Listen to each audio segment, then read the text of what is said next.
coronavirus. Pour le moment, on n'a pas la solution. Moi, j'ai dit, en quoi est-ce que je peux être responsable dans la propagation du coronavirus? C'est en cherchant à regrouper les gens au même endroit. Mais dès l'instant que je n'ai pas la réponse à la question, donc j'engage une responsabilité pour augmenter le nombre de contaminations. Donc en ce moment, je retire ma candidature purement et simplement et demander à ma population qui avait décidé de voter pour moi de se retirer, parce que autant je ne souhaiterais pas que ma famille soit contaminée, autant je ne vais pas souhaiter que la famille de mon voisin soit contaminée. Problème de responsabilité. C'est aussi simple. Maintenant, l'autre principe, c'est l'information, la communication, la transparence, l'éthique. On n'est pas informé, c'est ce que j'ai dit tantôt, on a un pays codé, on crée l'embouteillage, on brutalise les gens. 90% des Maliens ne savent pas ce que c'est le coronavirus, comment ça se passe et quelles sont les conséquences. Bon, évidemment, les conséquences, c'est la mort. Tout le monde dit l'au-delà est intéressant, mais le préalable de l'au-delà, c'est la mort. Mais personne n'est prêt à mourir. Donc il faut arrêter. D'accord. Et vous étiez candidat, et avant le premier tour, vous avez retiré votre candidature. Mais toujours est-il que nous partons quand même à ces votes-là, M. Diabaté. Oui. Qu'est-ce qui peut expliquer alors la tenue, le maintien de ces élections-là, selon vous? C'est vrai, vous avez retiré votre candidature. C'est la maturité de la population malienne. Vous savez, on est dans un système que nous, population, nous ne maîtrisons pas, en grande majorité. Les outils de gouvernance qui nous gèrent aujourd'hui ne sont pas en phase avec la vision et le niveau de développement du pays. Donc on nous a imposé des systèmes de développement qui ne sont pas propres à notre façon de voir les choses. Aujourd'hui, par exemple, je ne fais pas de hors-sujet, quand tu prends le traitement hors norme, je disais, comme on appelle, le fonds de souveraineté, par exemple, du président ou du président de l'Assemblée, etc., c'est des montants faramineux. Mais pourtant, ils ne volent pas. C'est les textes qui les autorisent. Mais qui a fait ces textes? Ce sont ces mêmes gens. Et ça fait 30 ans. Mais est-ce que ça correspond à notre vision? Non. Donc on est venu nous imposer des systèmes de développement et nous formater comme pour refuser de comprendre qu'il y a une autre façon de faire. Et c'est ça qu'il faut dénoncer aujourd'hui. Aujourd'hui, aller aux élections, c'est un suicide. Le premier tour des élections communales en France m'a trouvé à Paris. Et quand... Parce qu'il faut comprendre que nos chefs déjà ne réagissent que lorsque la France réagit. Donc nous devenons, si vous voulez, des succursales pour ces grandes puissances. On n'est pas capable de réfléchir, de regarder en face nos problèmes, de comprendre nos réalités, d'écouter les parties prenantes et d'agir. Non, on attend que l'autre parle d'abord et puis en ce moment, nous, on va, comme si on est une région de l'Occident. Donc, en résumé, aller aux élections aujourd'hui, je continue à dire et je le soutiens, c'est un suicide. Et le gouvernement a tort d'aller dans les élections. L'argumentaire qu'on dit, c'est les résolutions du forum, c'est les résolutions de la rencontre, mais ce n'est pas la seule résolution. La résolution, c'est d'occuper Kidal. La résolution, c'est la bonne gouvernance. Mais aujourd'hui, qui on a arrêté pour avoir détourné dans les fonds? Il y a combien de milliards qui sont détournés? Tout ça, c'est des éléments du forum, mais on n'en parle pas. Donc on essaie de faire... C'est un coup d'État, en fait, en réalité. Les gens ne voient le coup d'État que sur l'aspect militaire, mais le coup d'État, il n'est pas seulement militaire, il est économique, il est politique, il est culturel. Nos dirigeants sont en train de faire un coup d'État, il faut que ça s'arrête. D'accord. Merci, M. Diabaté. M. Koulibaly, vous qui œuvrez pour le relèvement du taux de participation aux élections, alors, ces élections ont été maintenues finalement, malgré des contestations, malgré des appels au boycott, mais selon vous, qu'est-ce qui peut expliquer le maintien de ces législatives-là? Merci beaucoup, M. Dissa. Merci l'ensemble de mes pères, mes tontons qui sont autour de cette table-là. Moi, je suis pour le maintien de ces élections législatives, surtout le deuxième tour. C'est le lieu même vraiment de remercier les plus hautes autorités qui ont voulu vraiment maintenir ce deuxième tour-là. Je vais vous dire une chose. Dire que si on prend même le thème de notre... si on regarde même le thème de notre débat aujourd'hui, on dit que législative, donc Covid-19 est législative. Est-ce qu'il faut y aller? Moi, je pense quand même qu'il faut y aller parce qu'il y a des pays qui sont allés aux élections étant plongés vraiment dans le Covid-19. Je prends l'exemple sur la Corée du Sud. La Corée du Sud vient d'organiser ses élections législatives tout récemment. Et le taux de participation a été 62,20%. Donc c'est le taux de participation que la Corée du Sud a enregistré depuis plus de 28 ans.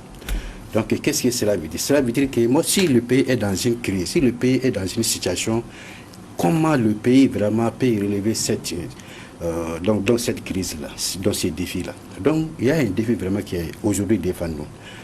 Nous sommes dans un processus électoral.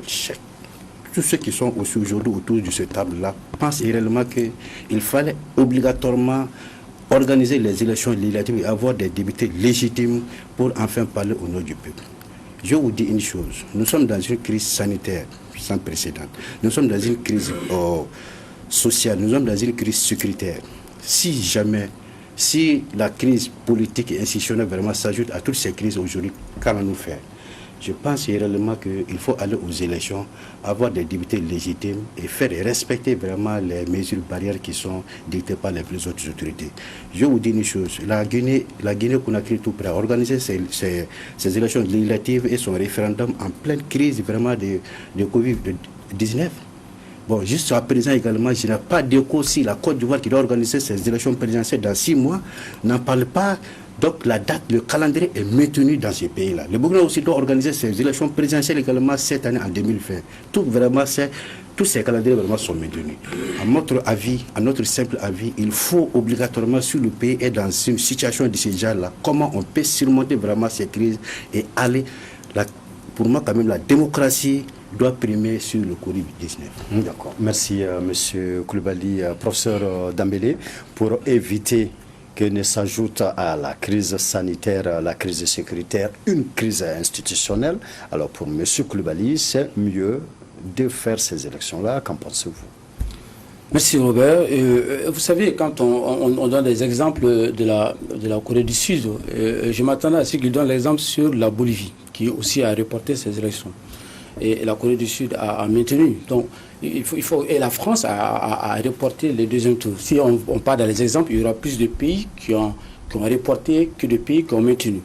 Mais si on parle aujourd'hui de corona business au Mali, parce que le cas du Mali, ce n'est plus coronavirus, c'est de corona business appuyé par la corona politique.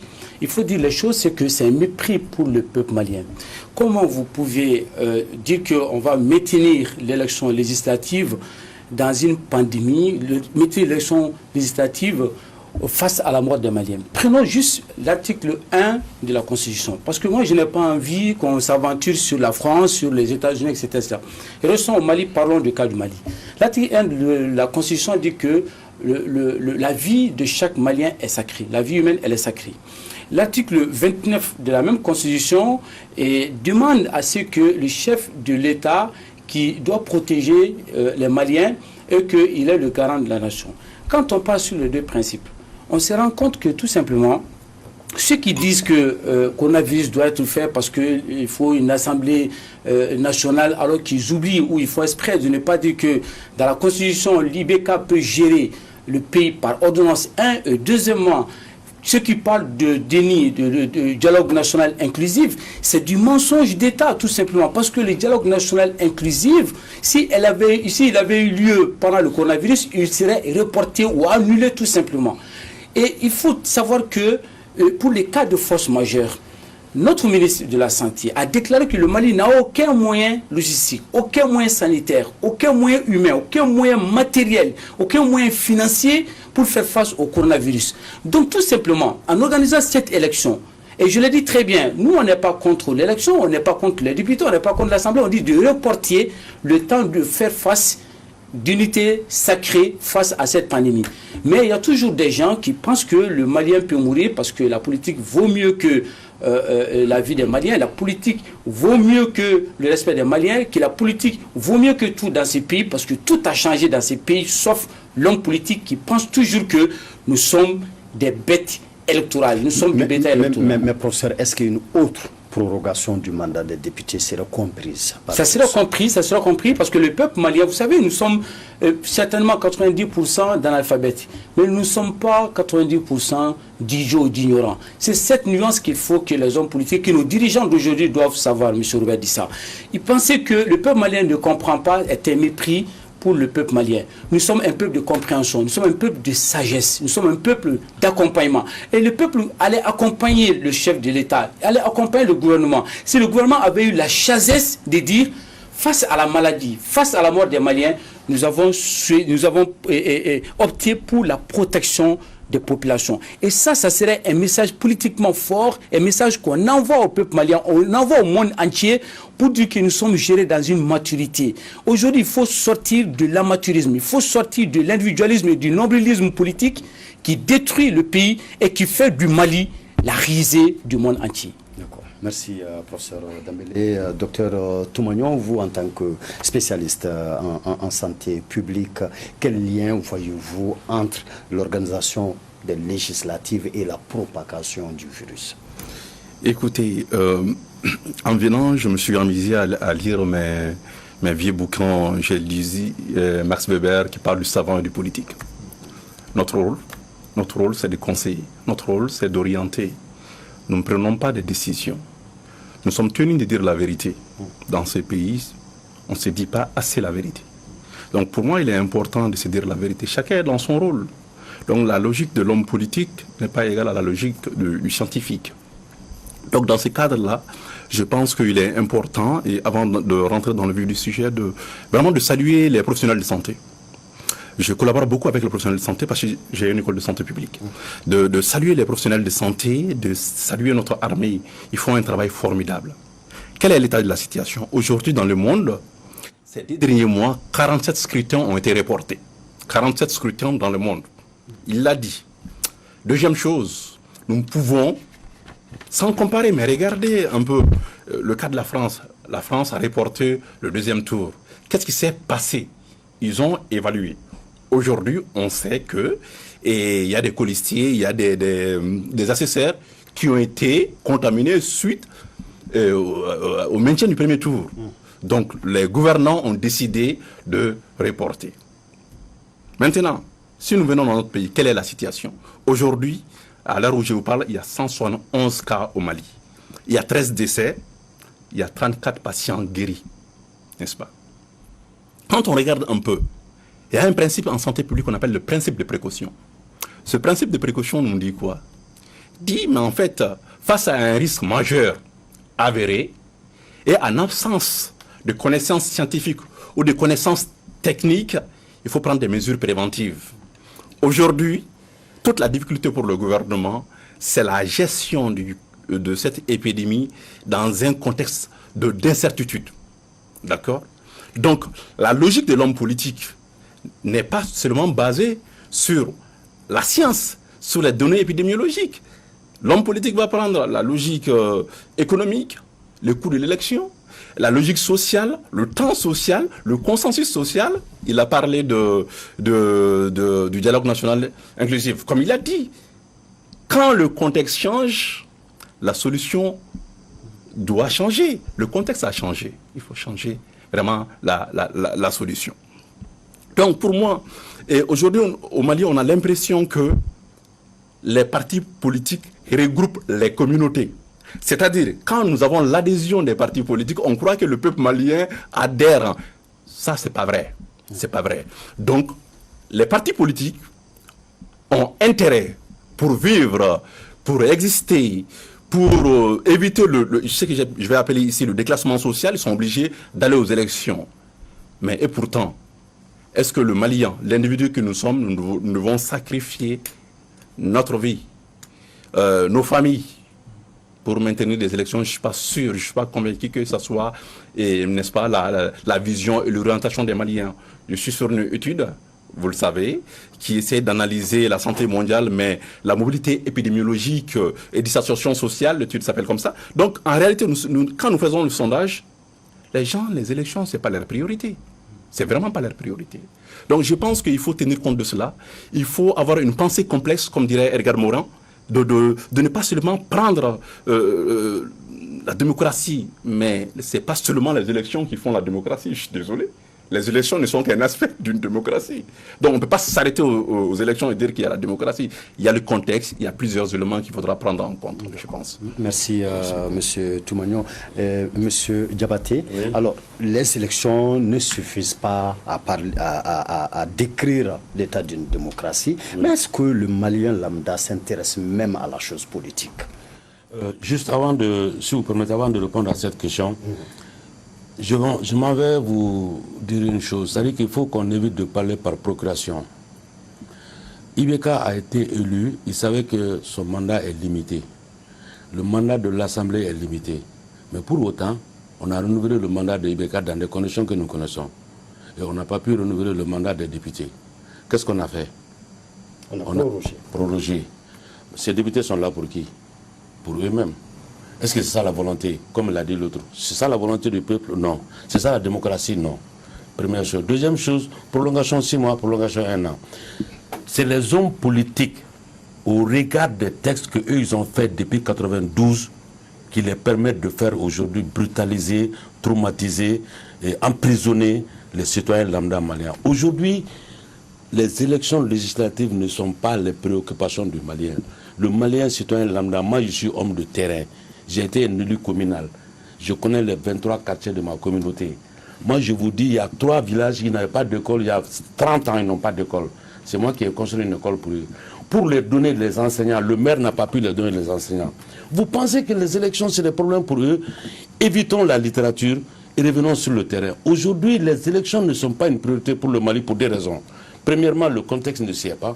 Deuxièmement, le Malien est géré par une démarche politique que lui-même il ne comprend pas, il ne s'inscrit pas dans cette dynamique. Sauf que M. Diabaté, il sera toujours gouverné par le politique. Et ces politiques-là vont être tout de suite dans l'Assemblée, qu'ils votent ou qu'ils ne votent pas. C'est ce que vous pensez. Demain, il peut y avoir un changement. Les législatives, sont décidées par tous. Non, pas par tous. Non, justement. Je vais parler de toute la classe politique. Il y a eu la convocation du collège. Alors ça m'intéresse. Ça m'intéresse. Okay. Il y a 213 partis politiques au Mali. La vocation d'un parti politique, c'est de prendre le pouvoir. Aux élections législatives, il y a 24 candidats. Où sont partis les 213? Première question. Deuxième question, il n'y avait que 5 partis qui avaient 5%. Le reste avait des taux diabétiques.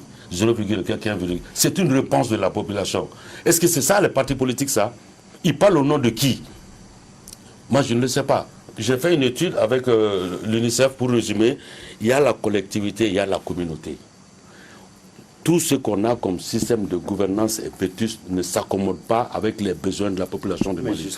Maintenant, les élections législatives dont on parle, je vais vous dire, les taux vont être encore plus bas que ceux qu'on escomptait. Et c'est ce qui va être très grave.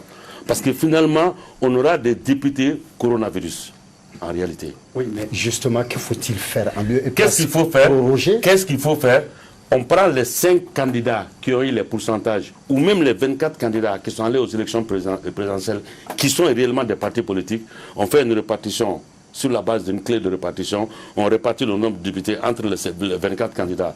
On va leur donner un mandat de 6 mois, 8 mois, 12 mois, peu importe, et on leur donne un schéma. Ils vont travailler, ils vont nous sortir des documents. Et entre-temps, on met de l'ordre. Mais pourquoi aller avec le même schéma, comme si on n'est pas capable de réfléchir? Dis ça, si ta main gauche te gêne, tu la lèves. Tu travailles avec la main droite. On ne peut pas être confiné dans un schéma de raisonnement comme si on n'a jamais été à l'école, comme si on est des abrutis. Il y a 2 façons de faire. Ou bien, ce mandat, ces députés, en fait, ces gouvernements bis, ils s'en vont tranquillement. D'ailleurs, c'est ce qui va se dessiner. Maintenant, les 24 candidats qui sont présentés, même s'ils ont 0,001, ils ont un pourcentage. Donc, l'Assemblée va être constituée par les représentants de ces candidats proportionnellement aux voix qu'ils ont eues. Ces gens, ils vont partir. On en a assez d'eux. Ça, c'est une possibilité, mais pourquoi on ne l'exploite pas? Pourquoi on reste dans une seule position? Le mandat est fini, l'Assemblée, on va faire sans l'Assemblée. Mais est-ce que ce qu'on est en train de faire avec l'Assemblée, c'est ce que le peuple a dit? Non. C'est ce que les hommes politiques veulent. Mais ce n'est pas ce que le peuple a dit. Voilà. Merci, M. Diabaté. M. Coulibaly, quelles sont les conséquences auxquelles nous pouvons nous attendre au cas où les gens ne partent pas voter? Moi, je pense que les conséquences, elles sont multiples, elles sont grandes et elles sont... Je me pose même la question, quelles seraient même vraiment les conséquences? Donc, je vais reprendre votre question également. Là où nous sommes maintenant, je pense quand même que l'air n'est plus encore qu'est-ce qu'on doit faire. On a dépassé ça. Dans la mesure où les candidatures ont été déposées, dans la mesure où nous ne sommes pas tout au premier tour, dans la mesure où nous sommes à 48 heures de la fin à peu près à 24 heures de la fin de la fermeture des campagnes du second tour. Ouais. Moi, je pense quand même qu'on doit se poser la question comment on doit faire le deuxième tour et comment on peut mieux préparer les seconds tours. Et comment on peut avoir des députés encore plus légitimes que les anciens députés. Mais maintenant, comment même faire pour mieux organiser ce deuxième tour? Comment organiser ce deuxième tour, M. Dissa? Je vous assure quand même que l'école de la Corée du Sud vraiment a été une très belle école pour moi. Quand je regardais les images de la Corée, vraiment c'était une très belle école pour moi. Vous savez que les électeurs de ce pays-là ont respecté les barrières. Les mesures barrières. Il y avait plus de 1 mètre entre les électeurs, très disciplinés. Même les agents électoraux qui étaient dans les bureaux de vote, là, il y avait plus d'1 mètre entre tous ces gens-là, très disciplinés. Les gens, avant de rentrer dans les bureaux de vote, les gens se désinfectaient vraiment les mains, tout du début jusqu'à la fin. Donc, avec un taux de participation de plus de 62%, jamais trouvé en Corée du Sud depuis le 28 ans. Moi, je pense quand même que... Moi, je pense quand même que l'ère n'est plus encore est-ce qu'il faut aller, est-ce qu'il ne faut pas aller.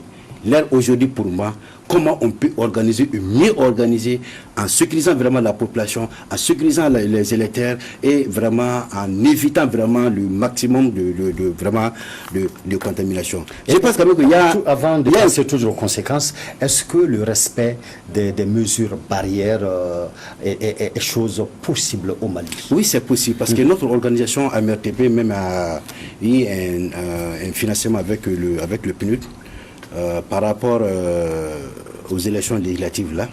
Et dans nos activités, nous avons 3 activités principales. Nos 3 activités principales, c'est quoi? C'est d'orienter les électeurs, c'est d'éviter vraiment les petits malentendus entre les électeurs et les membres du bureau de vote, et également faire respecter les mesures barrières. Donc nous serons dans tous les centres à Bamako et à l'intérieur du pays pour faire respecter ces mesures barrières-là. Alors, presque tous les plateaux parlent des conséquences d'aller voter. Quelles sont les conséquences de ne pas aller voter? Oui, les conséquences de ne pas aller voter, mais si on ne vote pas aujourd'hui, d'ici le 2 mai, mais cela veut dire que le pays serait plongé à une autre crise institutionnelle. La crise institutionnelle est plus grave aujourd'hui que la crise sanitaire, que la crise sécuritaire. Dans un pays où il n'y a pas d'institution, aujourd'hui, un jour même, le professeur Clément même disait sur un plateau, il disait que à part le président de la République, aucune institution n'est légitime. Il a pris l'exemple sur l'Assemblée nationale, il a pris l'exemple sur la Cour constitutionnelle, il a pris l'exemple vraiment sur le Haut Conseil vraiment des collectivités. Lui-même, il a pris tous ces exemples-là. Aujourd'hui, si on ne va pas aux élections aujourd'hui, le 2 mai, le mandat a été prorogé une fois des députés, une fois, 2 fois. Donc, le deuxième prorogation prend fin le 2 mai. Sur le 2 mai, on n'a pas une Assemblée nationale. Personne ne peut prédire aujourd'hui quel serait l'état du Mali après le 2 mai. D'accord. Merci, M. Coulibaly. Professeur Dambélé, au premier tour, vous avez appelé à ne pas aller voter. Par contre, il y a eu un vote. Un vote exceptionnel d'ailleurs, parce qu'on a enregistré 35%. Voilà, 35, plus de 35%. Je vous en prie, M. Coulibaly. Donc on a enregistré plus de 35%. Au second tour, est-ce qu'il n'est pas préférable de penser autre chose? De toutes les façons, l'élection se tiendra. Mais que faut-il faire alors? Merci bien, M. Robert Dissa. Nietzsche disait que l'intellectuel plonge dans l'imbécilité lorsqu'il n'est pas constant. Et j'essaie d'être un bon disciple de Nietzsche.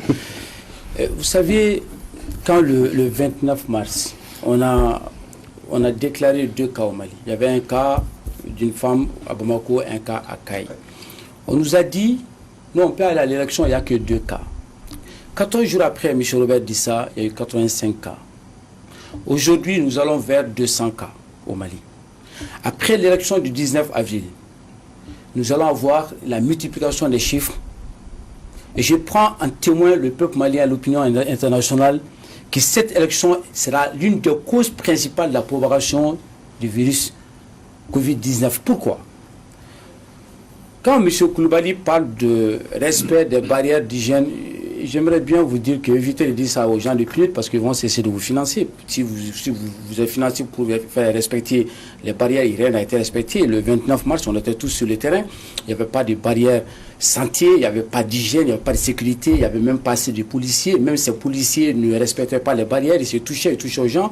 C'est une catastrophe, c'est un nid de propagation du coronavirus. Mais si on nous ment aujourd'hui, M. Robert Dissa, en nous disant que le 19 avril, il va y avoir des règles d'hygiène, de sécurité. Oui, parce que j'ai vu que Madame la Première Dame est venue avec sa petite boîte d'encre, qu'elle a plongé son doigt parce qu'elle ne doit pas avoir le coronavirus. Mais le peuple malien peut l'avoir. J'ai vu que il y a eu le conseil des ministres sur l'écran. Ils se sont consultés à distance pour se consulter parce que quand ils se rapprochent, ils peuvent faire de la contamination. Mais le peuple malien peut faire le rang, se toucher, aller voter. Le peuple malien peut plonger le doigt dans le même encre. On peut aller toucher les mêmes papiers. On peut aller s'exposer, on peut mourir parce que l'élite malienne, ceux qui ne doivent pas mourir au Mali sont ceux qui sont au pouvoir. C'est ça la réalité. Mais arrêtons de dire qu'il y aura 10 gens, on va sensibiliser. Notre structure sociologique, quand on regarde notre culture, notre fonctionnement social ne peut pas aujourd'hui donner une autre résultante que de dire on reporte cette élection. Ne pas reporter cette élection, c'est d'envoyer le Malien à l'abattoir. C'est un crime organisé contre les Maliens. Je termine si vous me donnez deux secondes. Maintenant, je reviens sur l'histoire du coronavirus. Vous savez, M. Robert Dissa, quand j'entends le président de la Corée, moi je suis un grand jaloux. Quand j'entends Alassane Ouattara qui dit je donne 200 millions et son premier ministre qui donne 100 millions, mais notre cher président donne 3 mois de salaire. Moi j'attendais qu'il dise combien il touche.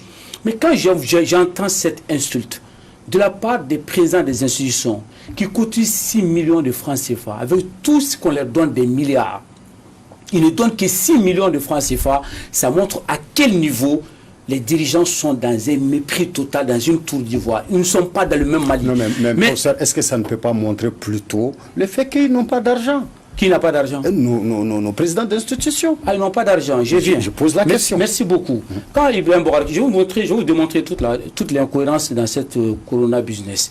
Quand Ibrahim Bouhar Keïta a annoncé 6 milliards 300 millions, qu'il met à la disposition pour lutter contre le coronavirus. Vous savez, M. Robert Dissa, 10 jours après, le même gouvernement quémandait, raquettait le peuple malien pour leur demander un compte spécial BMS. C'est du banditisme organisé. Quand vous prenez l'argent public, 6 milliards 300 millions, que vous mettez à la disposition pour lutter contre la cause, pour la même cause, 10 jours après, vous quémandez aux gens de donner le peuple, un peuple qui ne mange pas 3 fois par jour, des populations qui ne vont plus à l'école, un peuple qui n'a pas de route, qui n'a pas d'électricité. Je termine s'il vous plaît. Et vous commandez à ces gens de donner l'argent sur un compte spécial. Cela ne suffit pas. Là encore, je pousse très loin ma réflexion, si vous me permettez. Mais quelques jours après, il y a comme par miracle 500 milliards que le président de la République met à la disposition du peuple, qui seront mis à disposition. Ça veut dire que l'argent est là. Soit il y a un mensonge, il n'y a pas ces 500 milliards. Donc c'est un effet politique et ça sera encore criminel. Sinon, s'il y a l'argent, ça veut dire qu'il n'y a pas de raison qu'on demande au peuple pauvre, aux pauvres de donner un peu d'argent parce qu'il y a un compte spécial, et les 6,3 milliards qu'on a donnés se trouvent ces 6,3 milliards. Je termine, si vous me permettez. Sur le discours, et je termine là-dessus. L'électricité, qu'on va faire une exonération sur les électricités, etc. Mais ceux qui sont pauvres au Mali, c'est ceux qui n'ont pas d'électricité. Les déplacés du centre, du nord, du Mali, dorment sur les tables d'ordures depuis des années. On n'a pas pu trouver la solution. Maintenant, on fait un geste d'électricité. Les Maliens qui n'ont pas de moyens, les Maliens qui ne mangent pas 3 fois par jour n'ont pas d'électricité. Si on prend aussi l'eau, on aura le temps de réagir. Vous demandez aux gens de se laver les mains. On aura le temps, professeur, de parler de ces mesures-là. Alors moi, ça va être d'ailleurs lors du dernier tour de table. Merci beaucoup. Pour l'instant, restons vraiment dans le cadre de ces conséquences, M. Robert Dissa, les conséquences, il y a 2 conséquences pour l'élection législative. Maintenant, je rejoins mon cher frère Koulibaly. Aller voter, les conséquences, c'est la propagation du coronavirus. C'est ouvrir l'hécatombe au Mali, c'est envoyer les Maliens à la mort. Ne pas aller voter, je réponds dans l'autre face, parce que vous avez posé des questions. Ne pas aller voter, les conséquences, c'est de montrer que le peuple malien est mature, que le peuple malien refuse désormais le mensonge d'État. D'accord, merci professeur Dembélé. Docteur Toumagnon, alors aller voter, alors c'est aller affronter la maladie, le virus. Ne pas aller voter, c'est se voir dirigé par des gens qu'on n'aimerait pas. Voici la grande problématique. Alors que faut-il faire finalement, selon vous? Ok. Je vais résumer, je vais donner une image. C'est protéger ou protéger les élections. C'est sauver ou sauver les élections. Finalement, la question se pose là. Donc, les citoyens doivent choisir, n'est-ce pas? Je reviens, si vous permettez, sur le cas de la Corée. Je pense qu'il faut vraiment poser la question. Comment la Corée du Sud a fait, n'est-ce pas, pour jouer sur l'épidémie? Déjà, quand la Corée du Sud a su qu'il y a des cas en Chine, la Corée du Sud a commencé à distribuer des masques. Il faut le dire, la Corée du Sud, c'est une des nations qui est développée, énormément développée au niveau technologique. N'est-ce pas?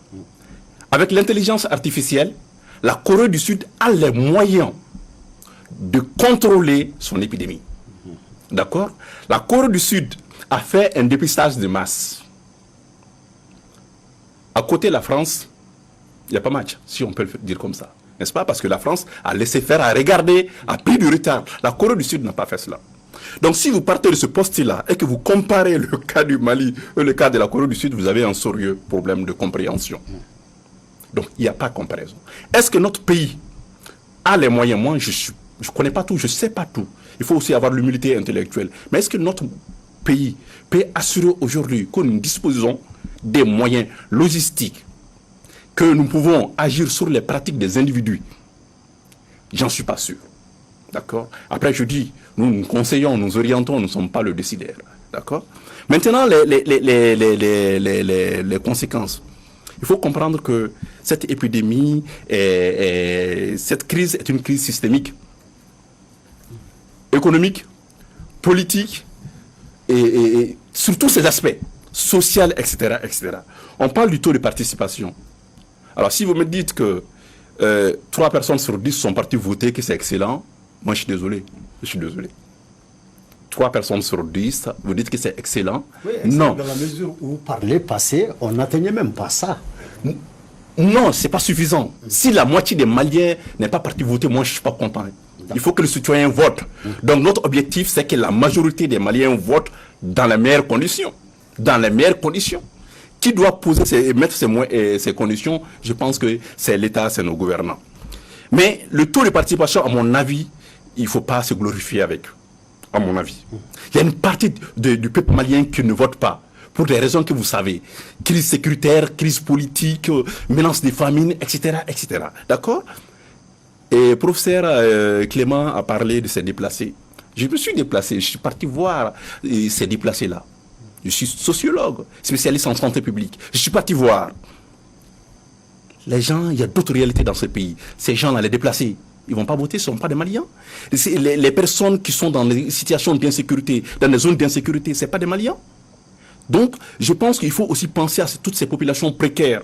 Il faut mettre les conditions pour que les populations aillent voter, n'est-ce pas? Sauf que tout ça, d'aujourd'hui, là où nous sommes, évoquer tout ça ne sert pas à grand-chose. Parce que nous sommes seulement à 48 heures du deuxième tour. Et ce qui est sûr, Dr Toumagnon, des gens iront voter.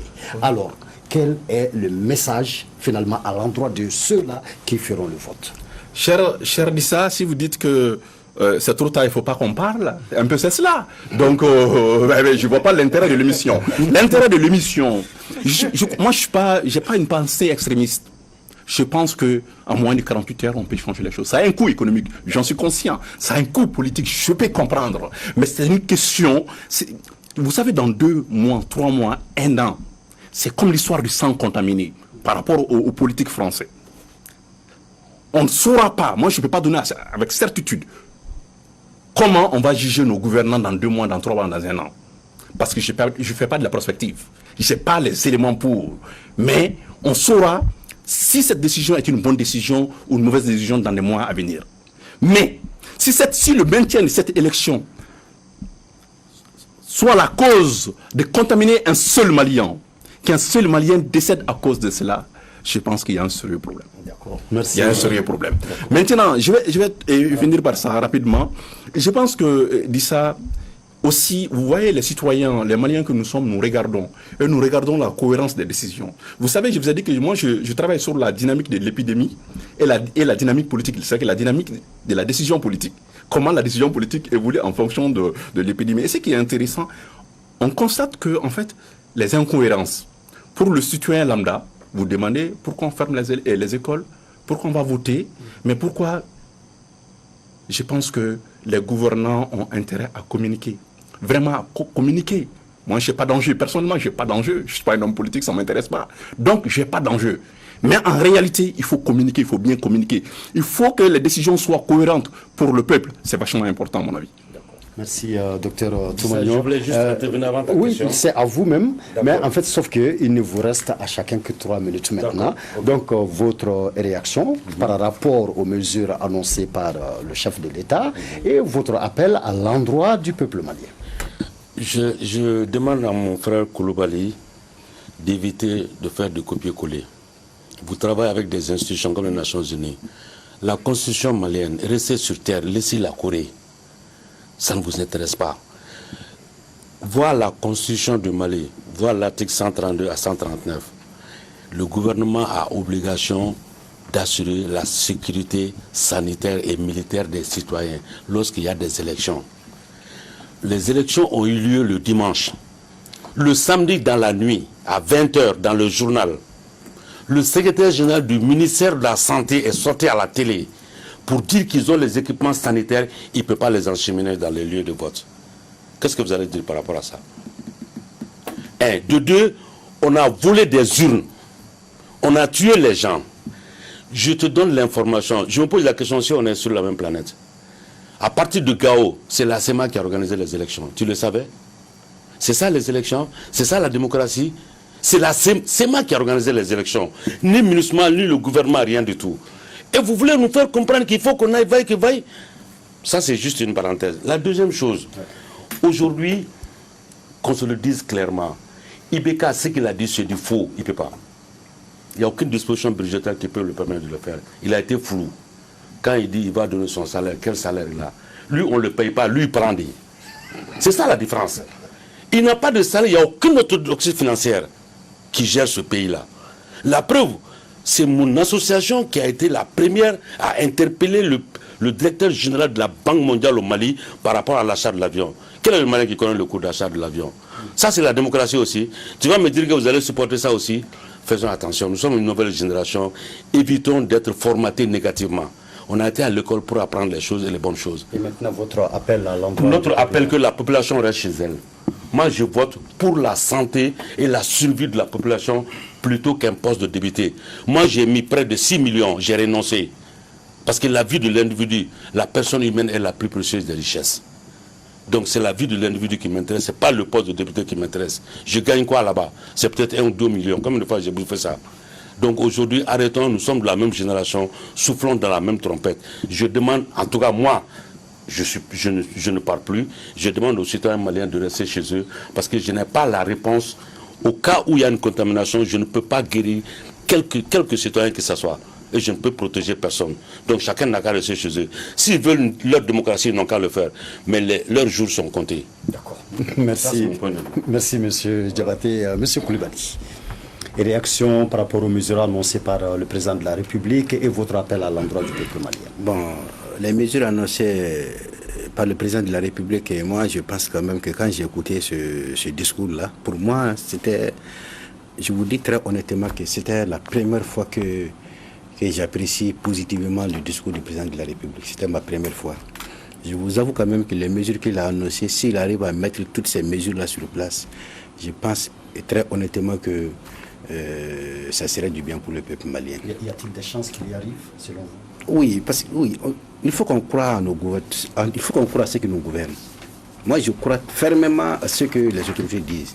Mais l'histoire, comme le docteur vient de dire, l'histoire va nous juger dans 1 mois, dans 2 mois, dans 3 mois. Est-ce que les mesures que le président de la République a annoncées au peuple malien, est-ce qu'il était obligé de les annoncer?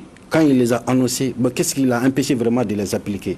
Donc, dans 2 mois, donc, que Dieu nous prête vraiment une longue vie. On jugera le discours du président de la République dans 2 mois, dans 3 mois, dans 1 an. Est-ce que vous voyez? Donc, maintenant, l'appel que j'ai à lancer aux électeurs plus précisément, je pense quand même que chacun d'entre nous vraiment doit aller accomplir son devoir de citoyenneté.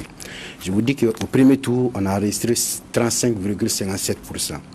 C'est un taux de participation record depuis l'avènement de la démocratie au Mali. En 2013, on a enregistré à peu près 38%, 38,42% en 2013. Nul était le coronavirus. Moi, je pense quand même qu'on a dépassé les 50% cette année. Mais il y a des pays, comme je viens de dire, oui, l'exemple n'est pas raison, mais il y a des pays vraiment qui ont pu organiser ces élections étant vraiment dans cette maladie dans le coronavirus là. La Guinée a organisé, la Côte d'Ivoire vraiment est en pleine organisation de sa présidentielle, le Burkina aussi vraiment est en pleine organisation vraiment de ses présidentielles de 2020. Nous aussi, à un moment donné, il faut que les Maliens se posent la question. Aujourd'hui, c'est vrai, nous sommes en difficulté, le pays est en difficulté. Dans tous les domaines, doit-on arrêter la marche du pays que parce que il y a ceci, il y a cela, il y a ceci, il y a cela? Moi, je dis non. En 2013, les gens se posaient la question, on ne pourra pas organiser les élections. En 2018, c'était la même chose, on ne pourra pas organiser les élections. Il y a la crise, on a même demandé le report des élections. Mais finalement, les élections de 2018 vraiment ont été tenues. Et tout le monde vraiment a vu. Et aujourd'hui également, nous sommes dans une crise sanitaire. Personne ne peut dire aujourd'hui que le coronavirus vraiment n'est pas une réalité au Mali. C'est une réalité. Mais nous sommes aujourd'hui face à un problème. Quelle sera la réaction des Maliens face vraiment à ce coronavirus-là? Notre réaction, c'est d'aller voter et prendre des mesures qu'il faut pour aller accomplir notre devoir de citoyenneté le dimanche. Merci, M. Coulibaly. Professeur Dambélé. Merci, M. Robert. Vous aviez déjà commencé à réagir aux oui, mesures, oui, mais vous avez 3 minutes. Mais vous savez, Robert dit ça, moi j'aime bien M. Coulibaly parce qu'il me donne encore beaucoup plus de courage, qu'on a beaucoup de boulot à faire dans ce pays et je pensais qu'on avait atteint un niveau très élevé, mais il y a encore beaucoup de choses à faire. Et il fait partie des observateurs qui avaient annoncé à la fin que le taux de participation est de 17%. Et il valide aujourd'hui 35%. Je n'ouvre pas ce débat, mais c'est très inquiétant.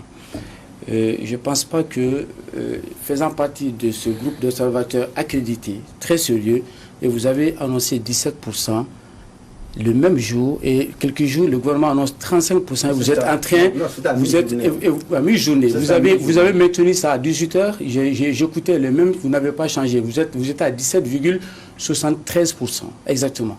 Et aujourd'hui, vous êtes en train de dire, c'est très bien, on a 35%. Continuez à faire ce genre d'incohérence, et c'est quand même... Je ferme la parenthèse. Maintenant, je reviens sur le discours du président de la République. C'est un très bon discours, hein, un très beau discours, parce que ça permet de voir à quel point nous sommes dans une forme d'incohérence. Je m'explique. Quand on débloque, on va débloquer 500 milliards, et que 10 jours avant, on commande, et je disais ça, et qu'on dit aux gens, donnez-nous un peu d'argent parce qu'on est en cessation de paiement. Mais tout de suite, on sort après, on a 500 milliards. Je pense que les partenaires techniques et financiers du Mali doivent avoir mal à la tête et se poser beaucoup de questions sur la crédibilité du Mali. Et avant, il y avait 6 milliards 300. Et on ne sait pas qu'est-ce qu'ils ont fait avec ça. Peut-être que c'est des effets d'annonce. Mais si c'est une réalité, l'histoire récente montrera tout à l'heure, parce que juste après le coronavirus, Inch'Allah, on demandera des comptes, point par point, sur les 6 milliards 300 millions. Le ministre de la Santé nous détaillera à 1 centime près, où on se retrouvera plainte après plainte du restant de notre vie. Maintenant, quand on parle de l'électricité qu'on fait pour la TVA d'un côté, pour les 2000 de l'autre côté, ces beaux discours montrent à quel point nos dirigeants sont en déphasage avec la réalité. Le vrai Malien pauvre n'a pas d'électricité. Le vrai Malien pauvre ne dort pas sur l'électricité. Allez-y à 40 km de Bamako. Je prends le cas de Nyonzombourg. Chez mes amis, il n'y a pas d'électricité. Mais quand vous quittez Bamako, dans certaines zones, on ne trouve pas à manger 3 fois par jour. C'est le programme alimentaire mondial. Son derrière son chiffre, dit que depuis 2018, il y a la distribution des céréales aussi qui sont prévues. Il y a la distribution à l'OPAM. Nous, on a déjà déposé la plainte à l'OPAM pour détournement de la banque alimentaire au Mali à coût de milliards, M. Robert Dissa. Ils sont en train de tout voler dans ces pays. Ils sont en train de tout détourner. Et la réalité, c'est que quand on dit aux Maliens, lavez les mains, il faut vous laver les mains chaque 5 minutes, c'est bien, ça va vous protéger. Mais quel Malien lave les mains? Les gens n'ont pas à boire, il n'y a pas d'eau potable. Allez-y d'aller à Tétébou, allez-y à Sabalibou. C'est quoi le lien entre trouver à boire et laver ses mains? C'est pour vous dire que quand les gens n'ont même pas d'eau à boire, vous les demandez de laver les mains. Ça, c'est ça, mon idée. D'accord. Vous ne pouvez pas. C'est qu'on est dans la théâtralisation, dans une sorte de schizophrénie politique où le Mali ressemble aujourd'hui à un hôpital psychiatrique où chaque cas pathologique doit être traité à part. Maintenant, et je termine, le secteur privé, l'appel que je lance d'abord au gouvernement, c'est d'impliquer le CNPM, les secteurs privés, d'impliquer les syndicats des travailleurs, plus les partenaires sociaux dans les décisions à prendre. Sinon, IBK fera toujours des erreurs, après erreurs, sur des annonces. Ça ne marchera pas. Il faut impliquer le peuple dans la gestion. Si on dit le peuple, il s'agit des partenaires sociaux et des partenaires techniques. Et je termine pour faire une annonce aux Maliens, pour faire un appel patriotique au peuple malien. C'est l'article 121. Je ne vote pas pour avoir le coronavirus parce que ma vie vaut mieux que la politique. On parle de député lorsqu'il y a le peuple. Quand on envoie le peuple à la charnière, je préfère me protéger, je protège ma famille. Et après cette élection, chaque fois qu'il y a une décision dans ces pays qui ne va pas dans le bon sens, il faut que le peuple sache que nous avons notre option. Notre carte à jouer, c'est dire non, non et non. D'accord. Merci, professeur Dambélé. Docteur Toumagnon. Appel aux Maliens. Appel aux Maliens. Suite à les mesures annoncées. C'est ça. Et je pense qu'il faut aborder le sujet en dépassionnant le débat. Et mes propos, ce n'est pas de dire que rien ne va ou tout va bien. D'abord, ce n'est pas mon rôle. Je dois constater, analyser et dire ce que je pense. Mais en réalité aussi, la personne que je suis, le scientifique que je suis, je dois avoir l'humilité intellectuelle. Les mesures annoncées, je pense que j'ai bien écouté le discours du président. J'ai bien analysé. Je pense qu'il est dans son rôle. Je pense, en tout cas au niveau du discours, il est sincère en le disant. Après, on peut s'amuser à comparer avec les mesures d'autres pays et on verra que, en fait, le Mali n'est pas dans la même situation. Peut-être que le Mali n'a pas les mêmes ressources, n'est-ce pas? Et que, vu le contexte sécuritaire, vu l'effort budgétaire, je pense qu'on n'a pas les mêmes armes que les autres pays. Mais, moi, mes inquiétudes, ça se pose ailleurs. Une fois, supposons avec l'hypothèse que ces 500 milliards vont être déployés. Comment ça va être mis en œuvre? Comment ça va être distribué auprès des populations les plus précaires? C'est là mon inquiétude. C'est là où moi je me pose la question si réellement les bénéficiaires vont avoir ces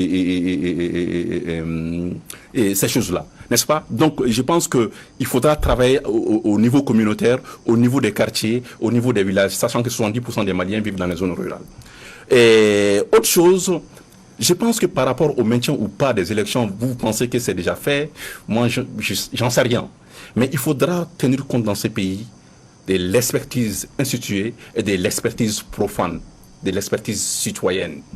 À chaque fois quand il y a un problème dans ces pays, c'est les mêmes groupes qu'on réunit. On a vu sur les épidémies les mêmes groupes, les mêmes acteurs qui vont se... Voilà, il faut innover. Au Mali, il faut apprendre à innover. Il faut changer, il faut avoir de l'audace pour changer notre pays. Il faut que les gouvernants sachent qu'il y a un changement qui s'opère dans notre pays. Et au peuple malien. Et au peuple malien. Maintenant, mes propos, ce n'est pas de dire aux gens d'aller voter ou pas. Chaque citoyen est responsable. Chacun évaluera. C'est ça que j'ai dit au début. Se sauver ou sauver les élections, c'est aux Maliens de choisir. D'accord. Merci beaucoup. Dr Toumagnon. Mesdames, Messieurs, vous suiviez l'émission Théma d'Africable Télévision qui se sont portés sur les thèmes Covid-19 et législative au Mali. Faut-il voter tout de même avec Monsieur Moussa Ben Deka Diabaté, spécialiste en RSE, directeur de l'Institut Responsabilité Sociétale des Entreprises, consultant. Notre second invité était Dr Bakary Toumagnon, socio-anthropologue de la la santé, expert en santé publique internationale, directeur de EHSP, école privée des hautes études en santé publique. Ensuite, nous étions en compagnie du professeur Clément Dambélé, président de la plateforme de lutte contre la corruption, la plateforme PCC. Et enfin, M. Bissiri Koulibaly est un quatrième invité. Il est le président de l'AMER-TPE, Association malienne pour le relèvement du taux de participation aux élections. Pour ma part, mesdames, messieurs, ce fut un agréable plaisir de vous présenter ce numéro théma. Nous nous donnons rendez-vous vendredi prochain pour une autre aventure thématique. Portez-vous bien. Au revoir.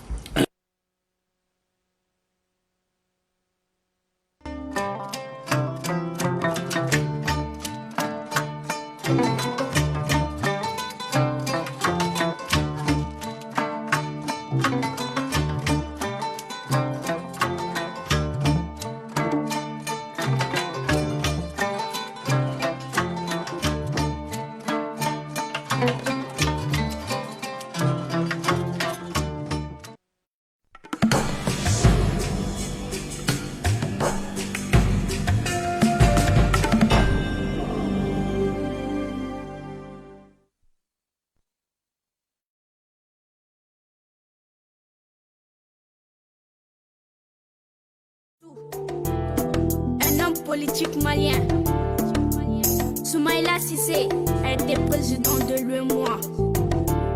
Un homme de la paix. Libérez Soumaïla Cissé. On a besoin de vous.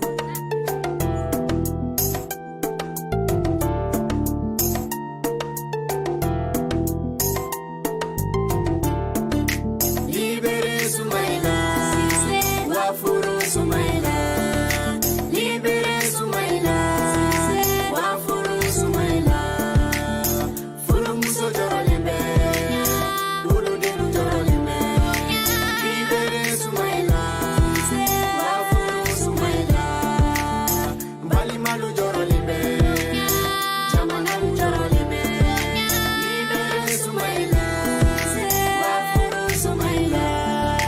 Jamana kuntigi kika wuli, gouvernement kauka wuli, artizulu wuli dendo, demisenu wuli dendo, dina nyama kauka wuli,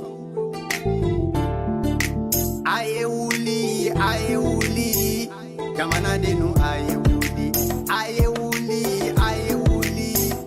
faso denu aye wuli, demisenu wuli dendo, mabalu.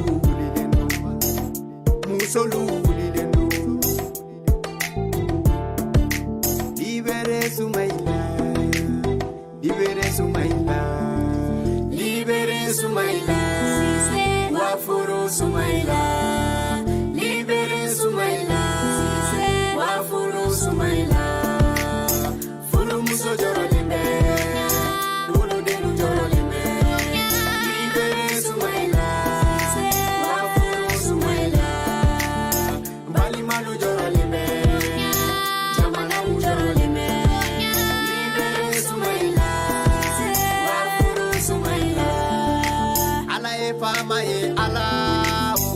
Soumaïla be libéré, ala nara kira e fama e, Soumaïla be libéré, Hassan Traoré chema, Soumaïla be libéré.